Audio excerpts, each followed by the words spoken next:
Disk itu 100%. Di si servernya. Di servernya itu disknya 100%. Read-nya itu sampai 500 Mbps. Gitu. Mentok. Anehnya, kenapa aneh? Tidak ada traffic keluar. Tapi biasanya CPU mentok itu ada alasannya. Kenapa bisa load-nya sampai 100%? Kita lihat faktor yang lainnya. Memorinya, kita lihat disknya. Oh, ternyata CPU-nya 100% itu karena waiting time disknya terlalu besar. Nah, masalahnya di mana? Jangan serta-merta, wah servernya apa nggak kuat. Ganti servernya, speknya harus yang begini. Enggak. Pasti ganti, masalahnya tetap sama. Masalahnya masih sama.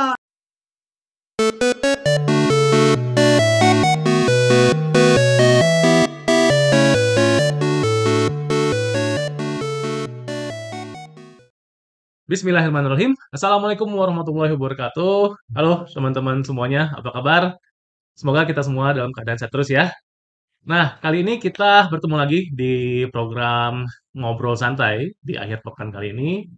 Dan ya, kita berada di tempatnya Mas Wadi di Lembang dan cuaca pagi ini sangat dingin sekali. Tapi saya heran juga nih, Mas Fadli juga kayaknya udah biasa ya dengan kondisi cuaca seperti ini. Sudah agak kebal, Pak. Sudah kebal ya, sudah adaptasi ya. Sudah adaptasi. Saya masih nggak kuat nih pakai sweater. Ya, tapi kita akan mulai saja bincang-bincang kita ya, Mas Fadli ya, di akhir pekan kali ini. Ya, sebelum kita mulai, jangan lupa buat teman-teman yang terus nonton channelnya Dodi Firdiansyah, subscribe channel ini, kemudian klik lonceng di sebelah kanan atas supaya video-videonya tidak ketinggalan. Kemudian untuk support channel ini teman-teman bisa lihat link di deskripsinya, tinggal diklik saja sosial media, di-follow, kemudian juga bisa tulis komentar ya. Kalau teman-teman ada pertanyaan atau apapun nanti kita akan buat sesi khusus Betul. Q&A tentang pertanyaan-pertanyaan nanti yang muncul atau yang teman-teman tulis di kolom komentar. Nah, bincang-bincang kali ini atau ngobrol santai kali ini kita akan bahas tentang sistem monitoring, Mas. Boleh. Ya. Seperti yang kita ketahui kan terutama di jaringan itu peran dari monitoring ini sangat kritikal banget nih, gitu kan. Karena kalau tanpa monitoring ya kalau ada insiden apa, walaupun dari sisi insiden keamanan, insiden dari sisi kesalahan teknis segala macam itu kan tidak bisa terdeteksi ya, tidak bisa Tidak ada tidak buktinya. ada buktinya, betul. Nah, pengalaman Mas Ali sendiri yang sudah malang melintang ini ya di dunia perkabelan. Kira-kira gimana, Mas Udi, sudut pandang Mas Udi tentang sistem monitoring seperti ini? Oke. Jadi kalau kita membahas sebuah teknologi, kita selalu bahas dulu alasan kenapa kita butuh teknologi itu. Alasan, oke. Ya. Sistem monitoring itu salah satu alasan utamanya adalah agar kita punya data, agar kita punya bukti ketika terjadi sesuatu dan lain hal. Oke. Sesuatu dan lain hal itu tidak hanya berbicara masalah kebocoran data, masalah ada virus yang masuk di jaringan, tidak hanya situ. Tapi kita juga bisa berbicara hal yang lebih tinggi, misalkan bukan lebih tinggi, hal yang lain yaitu misalkan ini siapa sih yang ngabisin bandwidth? Nah, yang paling sering kan itu. Iya. Ini saya langganan 100 Mbps misalkan, kenapa lemot-lemot aja ya? Kenapa yang saya test speed cuma dapat 10 Mbps terus ya kan?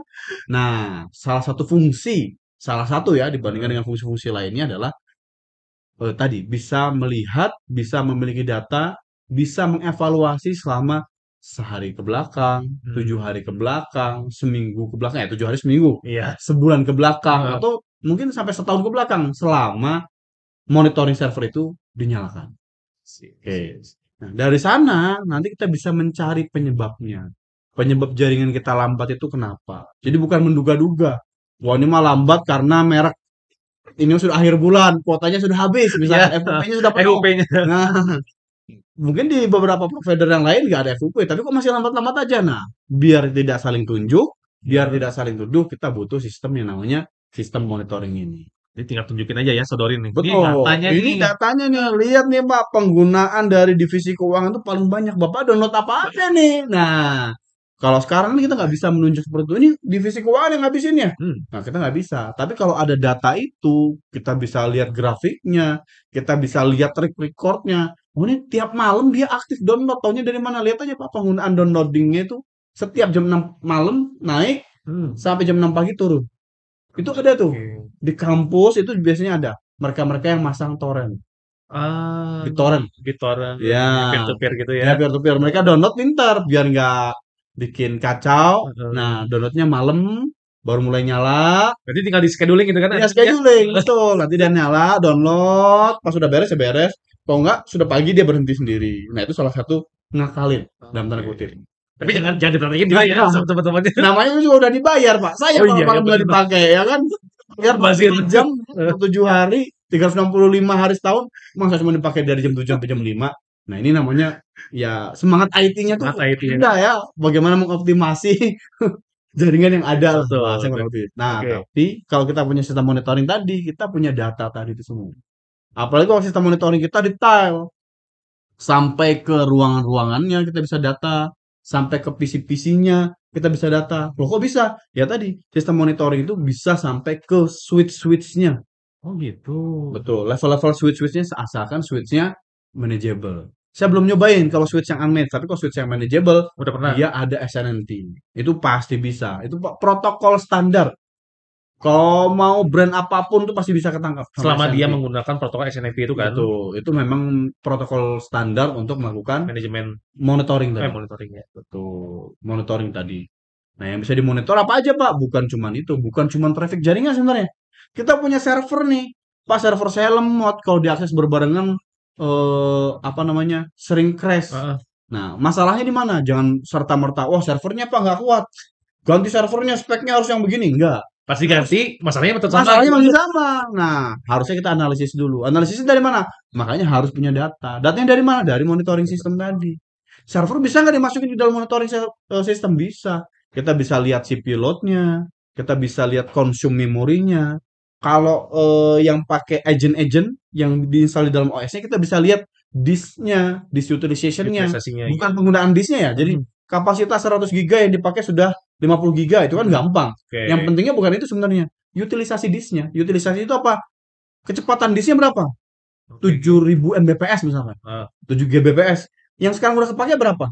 Naik turun kan ya? Iya, betul. Tergantung banyaknya request. Nah, kita Betul. punya data itu. Jadi ketika kita mengklaim servernya bermasalah, masalahnya di mana? CPU-nya, memorinya, disknya, atau aplikasinya yang memang bermasalah. Nah, jadi kita punya data itu semua. Nggak asal tunjuk-tunjuk tadi. Kayak kenal tuh aplikasi. Nah,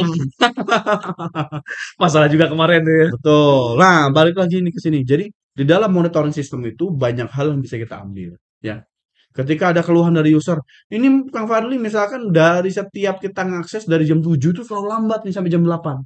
Setelah jam 8 kosong, Iya. aman-aman aja, nggak ada masalah. Loh ini kenapa ya? Nah, kita bisa analisis. Memang di jam 7 itu ada apa sih? Mhm. Oh, ternyata jam 7 itu waktunya siswa sama karyawan presensi. Presensi ya. Misalnya, kita lihat nih masalahnya di mana. Oh, dari sisi networknya aman ini. Oke. Bandwidth masuk cuman 100 Mbps misalkan dari Oke. kapasitas 1000. Mhm. Berarti kan baru 1/10 tuh. Ya, betul. Udah masuk ke dalam server, kita lihat lagi dari servernya. CPU load-nya mentok nih. Wah, ini CPU-nya berarti bermasalah. Kenapa? CPU-nya udah mentok. Tapi biasanya CPU mentok itu ada alasannya. Kenapa bisa load-nya sampai 100%? Kita lihat faktor yang lainnya. Memorinya, kita Mhm. lihat disknya. Oh, ternyata CPU-nya 100% itu karena waiting time disknya terlalu besar.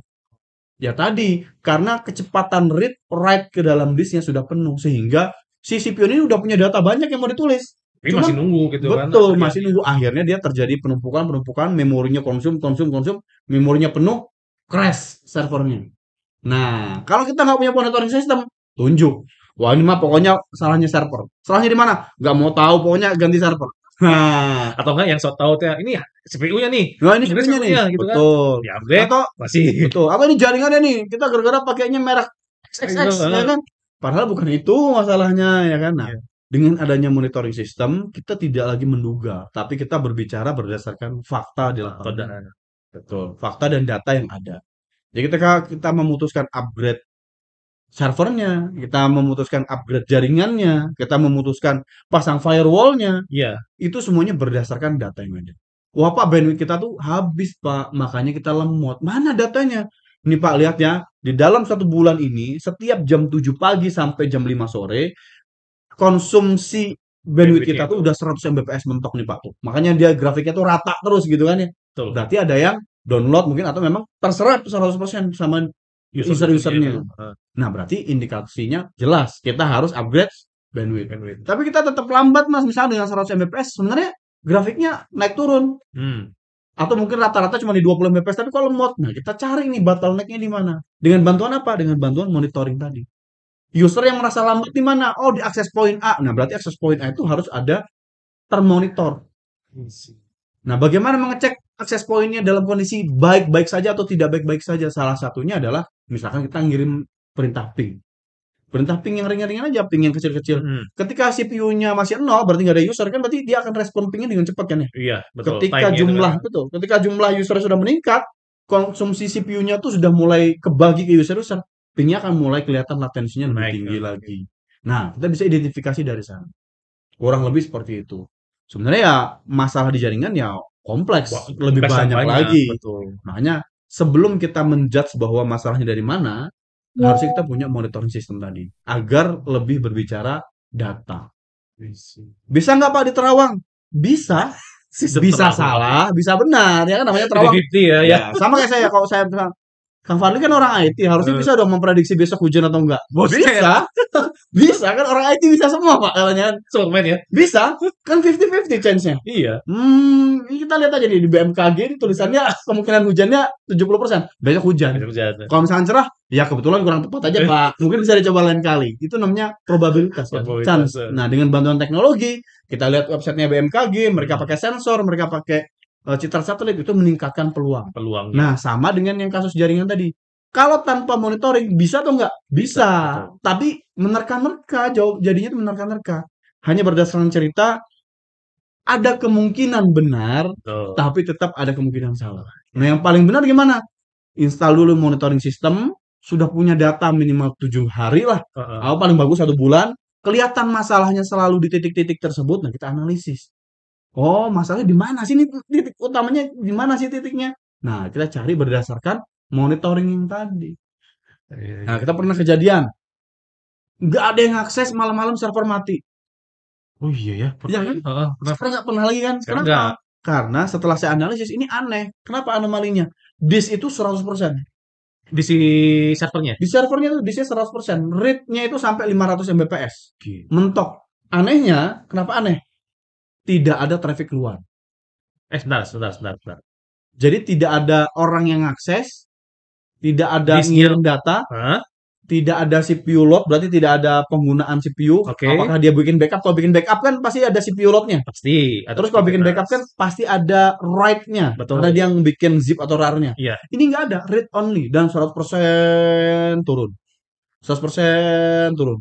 Nah, yang bikin servernya crash ternyata karena memorinya penuh, dia nggak punya swap, kernel panik. Jadi dia mati. I see. Nah, setelah dianalisis, saya coba baca-baca, dicek di log juga. Nah, ini fungsinya dipotong. Berapa lama tuh proses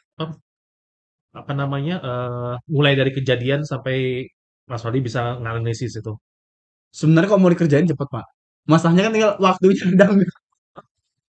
Kemarin hampir seminggu lebih ya? Iya, seminggu lebih. Ketika sudah sering terjadi dan user banyak yang komplain, baru kita cek nih. Mau nggak mau nih, daripada user teriak-teriak terus. Iya. Kita buka lognya, kita lihat grafiknya. Ternyata tidak berpola. Tidak berpola tuh gini. Kejadiannya kadang malam, ya benar. Kadang-kadang nggak ada yang akses. Kalau pagi, siang, make sense. Mungkin lagi banyak user yang akses. Tapi ini ada malam di mana tidak ada siswa kan nggak ada ke sekolah mungkin ya. Ada. Terus tidak ada traffic, kita backup itu udah bukan di jam backup lah bahasanya kurang lebih seperti itu. Nah, anomali ini terus kita pantau lagi. Disknya disk yang mana ini? Ternyata bukan disk data, tapi disk OS. Ini dipakai sistem. Betul, dipakai sistem, read-nya penuh sampai masuk ke dalam memorinya penuh crash. Terus apa yang saya lakukan? Sebenarnya ada 2 cara. Ada repair. Cuman karena kita mau cepat, nah install OS yang baru, pindahin datanya. Setelah dipindahin, apakah terjadi lagi masalah? Tidak pernah terjadi lagi masalah. Nah, kemungkinan masalahnya apa di sana? OS-nya korup. Kenapa bisa korup? Banyak faktornya. Salah satunya adalah kita menekan tombol reset. Dia mati tidak dengan baik-baik saja, dengan cara yang dipaksa. Kalau punya laptop, yang mau nyobain boleh ya, dipencet tombol powernya 10-15 detik mungkin ya kan. Kalau misalkan belum mati juga, cabut kabelnya. Kalau belum mati juga, cabut baterainya. Kalau belum mati juga, agak sakti Wis, kayaknya Pak, itu kenapa laptopnya masih sakti bisa itu. nyala itu ya, powernya udah nggak ada. Nah itu, ketika ada sebuah operating system yang mati dengan cara yang tidak baik ya, Mhm. kita tidak dengan prosedur shutdown, jadi biasanya akan ada data-data yang crash tadi. Yang sedang running itu kan biasanya kan, Betul, kaget mungkin dia ya, terus betul. langsung mati gitu kan. Bisa jadi ada data yang sudah ke-load ke memori karena dimatikan secara paksa. Kalau kita matikan secara paksa itu kan listrik langsung habis, Iya, langsung hilang. betul. Nah, semua data yang ada di memori itu kan hilang kalau dia tidak ada arus listrik. Iya, Sehingga mungkin ada beberapa services yang lagi jalan, mati, jadi nggak sinkron antara yang di memori yang mau di-write ke dalam heeh. hard disk, belum sempat ke-write, tapi sudah dimatikan. Jadi ada yang namanya koran. Kalau di Windows, ada fasilitasnya. Tinggal klik kanan di disknya, properties, ada tools, ada check no. Iya, Ya, scan disk kan ya. iya Nah, betul. kalau di Windows apa? Sorry, Linux, kalau di Linux atau di server, ya pakai check disk checklist. perintahnya. Kalau lebih seperti itu. Gitu. Jadi Balik lagi itu baru bisa terjawab kalau ada monitoring. Kalau nggak ada, udah itu. ini Tuduh-tuduhan tadi udah tenang masalahnya. aja. Ini aplikasinya ini kayaknya nih. Ini usernya ini. Ini ada background prosesnya dia kan awalnya kita juga gitu kan ya. Iya. Setelah kita benar-benar berkepala dingin, kita buka lognya, kita perhatikan, iya ya ini anomali banget ini baru berjalan di ada yang berjalan di pagi hari di mana Iya. notabene nggak ada user yang akses. Dan yang paling aneh adalah yang 100% bukan disk data, bukan data disk tapi yang OS. OS-nya. Padahal di OS tidak ada data Iya. gitu. Harusnya benar-benar cuman ya asalkan OS-nya nyala aja. Ketika kita uji coba pindahkan langsung masalahnya Aman, selesai. selesai. Paling teriak-teriak masalah ya tadilah Yang ya lain ya, lagi. yang masalah yang lain lagi gitu. Ya balik lagi itu kalau kita nggak punya monitoring kita nggak bisa tahu kan. Yang bikin masalah server yang mana nih? Iya. Per satu server juga kan banyak tuh data-datanya. Iya, betul. Data mana nih yang paling bikin bermasalah? Heeh. Nah, dengan adanya monitoring system kita bisa langsung tunjuk datanya. Ini Pak data yang bikin masalah. Ini yang harus dioptimasi, kita langsung naruh ke titik yang benar, Betul. bukan berdasarkan Asumsi asumsi. tadi. Ini kebetulan karena yang ini lagi ujian, kemungkinan ini mas gara-garanya. Ya, kemungkinan kan? Yang disalah ujiannya ya. Yang salahnya ujiannya. Makanya kita ngomong, udah kalau gitu sekolah nggak usah pakai ujian. Kan nggak bisa Oh, juga. oh iyalah. Kita yang bukan usernya ya kan ya. Nah, itu makanya sebelum kita menjudge tadi, alangkah lebih baiknya kita punya monitoring system Mhm. sehingga kita bisa tahu, kita bisa evaluasi. Oh, ternyata masalahnya di sini. Di jam segini sampai segini terjadi masalahnya.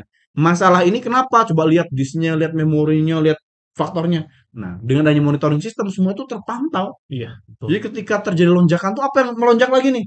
Oh, yang melonjak lagi misalkan networknya. Oh, berarti memang ada traffic masuk. Bisa jadi DDoS, yang Oh DDoS. iya, DDoS Bisa betul. jadi DDoS Mhm. matinya. Tapi ini enggak, networknya aman-aman aja. Iya, betul. Masih make sense lah. Ya setelah kita evaluasi lagi, akhirnya kita menemukan kan sumber masalahnya apa. Nah, kurang lebih seperti itu. Iya, iya. Jadi itu salah satu manfaatnya ya, yang Betul, bisa terutama orang-orang IT rasakan gitu ya kalau menggunakan sistem monitoring itu. betul. Karena kita nggak mau nih misalkan orang si developer aplikasi berantem gitu ya gara-gara sama orang IT nih gitu. Gara-gara sering tunjuk-tunjuk nih, ini nggak bener nih ngebangun aplikasinya kok kayak gini sih segala macam. Betul, Padahal datanya nggak ada, faktanya juga atau buktinya juga betul, mereka nggak bisa ngasih kan. betul, Itu yang akhirnya terjadi bentrok nih di tim betul. biasanya seperti itu. Betul. Nah, kalau teman-teman nih yang di rumah nih punya peralatan-peralatan yang murah meriah lah ya, mungkin di Mhm. jaringan kayak Mikrotik, dia sudah ada built-in aplikasi buat Monitoring-nya monitoringnya. MRTG ya maksudnya? Bukan, kalau yang di Mikrotik namanya Dedut. Oh, The Dude. Dedut. Memang ada seri khusus yang memang untuk Dedut server, tapi Heeh. sebenarnya di seri-seri lain juga bisa.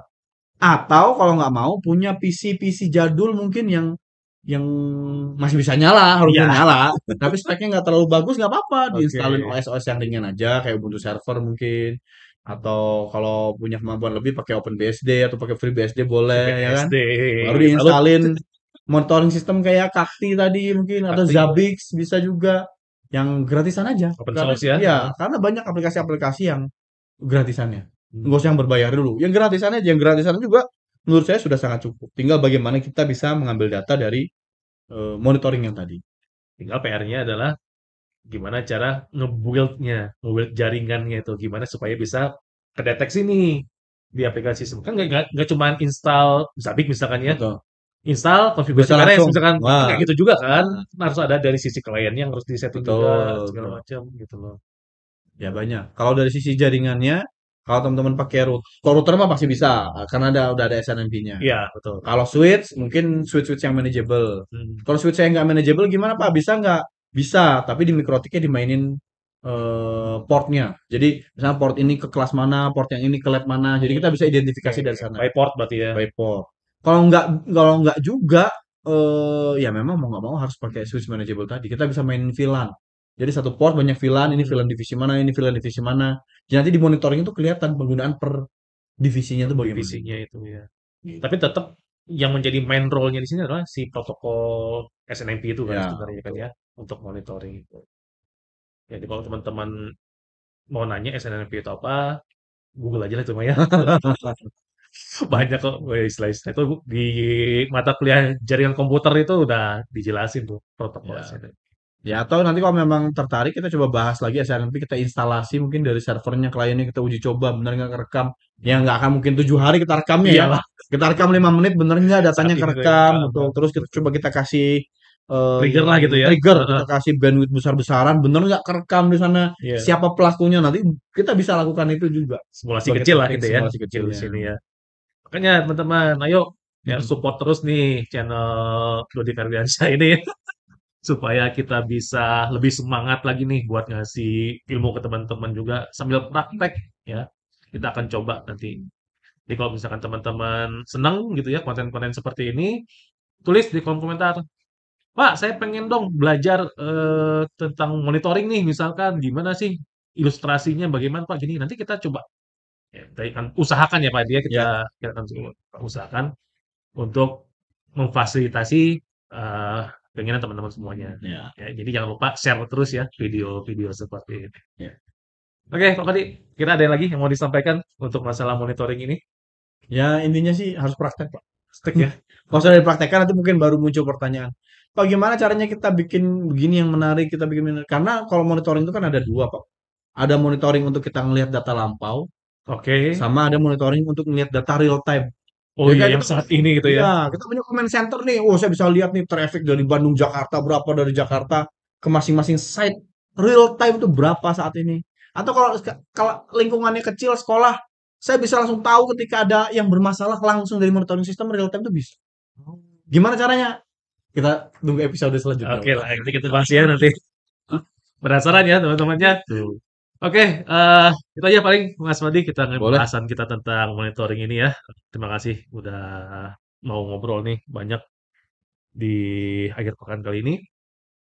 Sebelum kita akhiri, sekali lagi saya ingatkan nih teman-teman untuk terus subscribe channelnya Dodi Ferdiansyah, kemudian juga share video-video ini ke teman-teman yang lain, rekan yang lain supaya banyak yang nonton, banyak yang tertarik, dan kita juga makin semangat nih ya Pak ya, bikin konten-konten seperti ini ya. Jadi buat teman-teman, ya, terima kasih banyak yang sudah terus support channel Dodi Ferdiansyah dengan cara subscribe, kemudian juga klik lonceng di sebelah kanan atas. Kita akan ketemu lagi di episode atau di sesi ngobrol santai akhir pekan lainnya. Assalamualaikum warahmatullahi wabarakatuh. Waalaikumsalam warahmatullahi wabarakatuh.